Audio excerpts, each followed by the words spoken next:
jedného roka nadobudnú študenti úroveň francúzštiny ako maturanti na klasickej sekcii.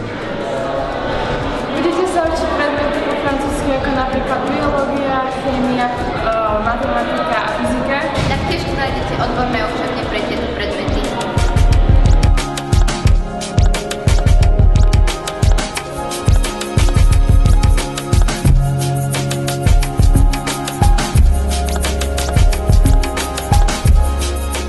Naše gymnázium ponúka mnoho sprievodných udalostí, ako napríklad imatrikulácie, Gimpel Rock alebo taktiež Gimpel Ples, kde sa môžu študenti kultivovane zabaviť.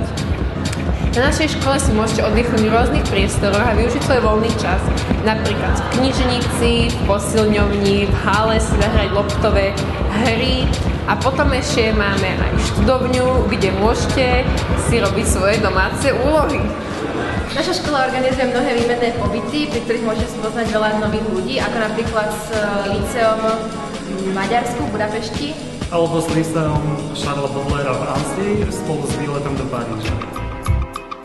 Bilingválne štúdium na tejto škole si myslím, že má veľký prínos, pretože žiaci majú možnosť sa naučiť cudzí jazyk, francúzštinu na veľmi dobrej úrovni. Majú možnosť navštíviť Francúzsko, ísť na výmenný pobyt, kde strávia 2 týždne, spoznajú kultúru aj mentalitu Francúzov a myslím si, že sa naučia spájať vedomosti aj z ostatných predmetov, medzipredmetové vzťahy a že z nich tu sa vyformujú takí ľudia, ktorí potom v budúcnosti sa vo svete nestratia.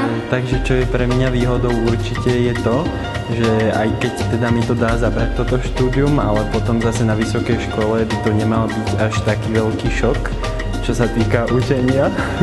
A ďalej si myslím, že máme obrovské plus v tom, že sa učíme vlastne v cudzom jazyku, čo nám pomôže, keby sme chceli vycestovať neskôr do zahraničia, že vlastne už budeme mať prelomené tie základné bariéry. V osobnosti poznám tam väčšinu a musím povedať, že je to sila. Pozitívne skúsenosti, no všetko sú len pozitívne skúsenosti. Milí študenti, budem veľmi rád, keď sa rozhodnete študovať v našej škole. Síce veľmi náročnom, ale veľmi úspešnom projekte bilingválneho frankofónneho štúdia. Soyez bienvenus à notre lycée.